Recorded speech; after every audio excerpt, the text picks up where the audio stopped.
that you can live in Florida, enjoy our beautiful weather here, and also weather a storm when it comes. One neighborhood that did just fine is the MIRADA subdivision. Haven't heard anybody saying they lost power or internet at the MIRADA subdivision, which is incredible if you think about it. A Cat 3 hurricane coming through and people are still 5 days later, like myself, without power. But this one neighborhood had no power interruption or internet interruption. That's pretty incredible. So they do have underground utilities.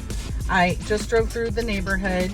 I live about a mile away, and there are some downed trees, but they've cleaned them up pretty quickly. It looks like they had to not only I don't know, cut and chop up some of the bigger oak trees that fell, but some of their newly planted trees kind of, you know, toppled over a little bit because they didn't have the roots in the ground strong enough yet. So they did topple over. And other than that, I mean, they're rocking and rolling here. So I have started to compile a list of neighborhoods that weathered the storm very well without loss of power and or loss of internet, because I think that that is a that's going to be interesting to people, because you see a lot of damage on the news, I would imagine, of all the coastal areas affected really, really, really bad. I mean, yes, they were affected bad, but here inland, we had, you know, wind damage, and some people did have flooding if they were in a flood zone or close to a flood zone or close to a body of water that rises like a river after a storm. But a place like MIRADA or even Connerton, which is in Lando Lakes, some of the people that I know there did not lose power. And one of the people I know there only lost it for about 21 hours is what they said. This last couple of weeks has been, you know, kind of trying on everyone, but it's part of living in paradise, and it will get cleaned up. It will get pretty again down at the beaches. It's going to take time. But in the meantime, you can live inland and enjoy inland coastal living at a place like MIRADA. And in MIRADA, if you weren't aware, they have, this guy's killing me here. Really? Look. Ah! Come on, bring the blower. Bring the blower right here next to my car. You can enjoy inland coastal living all year long, and then when our beautiful beaches get back to normal, and they will eventually, then you can enjoy those areas as well. But you can live here safely and weather a Cat 3 storm very comfortably, which is amazing. I mean, say what you want about the builders. People will poo-poo a builder. They'll say, oh, they are terrible, they're terrible. But these houses are in great shape. So these new construction guidelines work, at least here, they did. Hurricane Milton came to pay the state of Florida a visit on Wednesday, October 9th. It is now Monday, so it is, I'm losing track of the days. So we had the 10th, 11th, 12th, 13th, right? No, 9, 10, 11, 12, 13. It's the 14th. Today is the 14th. It's Monday.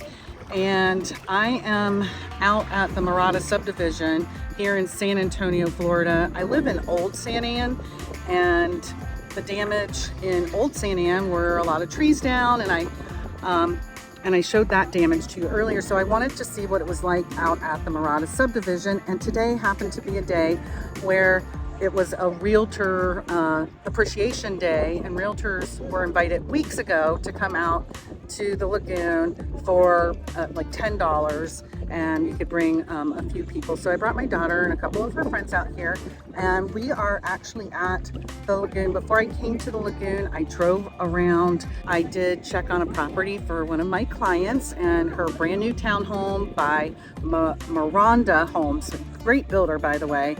That home was perfect, in perfect condition. There was no water intrusion, nothing hit the building, nothing damaged it at all. I was so happy and pleased because they bought it in between Helene and Milton. They closed on that property and have not even stepped foot in it yet. So I had to be their eyes and ears for them.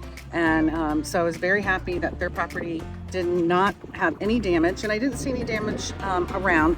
Anyway, so here I am out at this beautiful Crystal Lagoon, and the water's a little cloudy today because all the sand over here during the storm, the sand blew into the lagoon, so it's causing a little bit of issue with the clarity.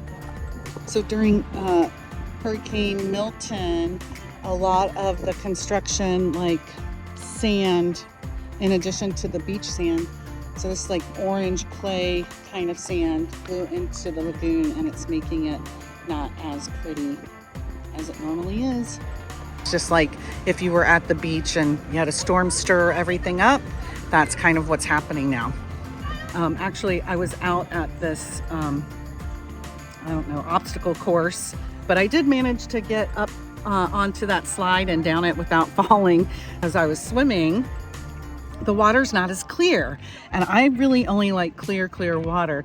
And I was talking to Jason here, who's one of the property managers of the lagoon, and I asked him, hey, I heard a couple of weeks ago there was an actual alligator in the lagoon. Is that true? And he said, it's true, but it was a baby alligator. They found it before the lagoon opened. And I said, well, how does that work? And he said every single morning before it's open, before they open their doors, they have a team. I think they call it the water quality team, and they come in here and they scan the waters. They do a drone, they fly drones over it and check to see if there's anything in the water as well, and they give it a real good check before anybody ever walks through the gates. So you should know that it is safe. But today the water is a little cloudy, so when I was swimming from there to over there, because when I got off the slide I had to swim and I couldn't see my feet, and it kind of made me nervous. The water is about 18 feet deep there.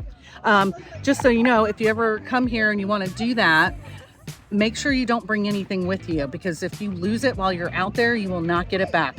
They will not swim underneath and get it for you. You're not going to be able to find it. It's 18 feet deep, and you're not allowed to swim underneath that anyways. So if you lose your Apple Watch or some sunglasses or a hat or a phone, it's gone. So don't bring anything out there with you if you go. So this is what inland coastal living looks like. This is the centerpiece of the Crystal Lagoon community called MIRADA. It is a 15-acre Crystal Lagoon, and yes, okay, it's a big swimming pool. But what makes it different than a regular clubhouse swimming pool is, like, see over here, you have a big giant obstacle course. And then over here, there are kayaks and paddle boards. And then there are some different slides, like a little splash paddy, little baby slide area, and then more for bigger people, some teenagers or not the toddlers. And there's a bar, and you can get food from the food trucks. They don't have a formal restaurant here right now. They might at some point in time. There's a sandy area where the cabanas and umbrellas are, and then there's a private area over here for residents, and then over that way, that's called Cabana Cove, and you can rent different cabanas, and they have a kind of a step-in entry rectangular area swimming pool area, and they have the aquabanas. Those are the cabanas that are on the water, and so you can do those as well. So, and you have to rent all of that stuff, and residents do get a discount. When you decide to become a resident of the MIRADA subdivision, you get use of this 15-acre Crystal Lagoon. It does cost your household $39 plus tax a month, so just think under $50. And it's open most every single day of the year. And they have events that are private for residents. They have events that are open also to the public. This is not a private lagoon. People can buy a ticket, a day pass, but the tickets are not inexpensive, and so people can't afford to come in here every day. They check your bags when you come in to make sure that you're not bringing anything you're not allowed to bring in. You can bring a sealed bottle of water, and you can bring a container to refill with their water, but you cannot bring in your own beverages, and you cannot bring in your own food. That's the update from the Greater San Antonio area, which is just north of Tampa.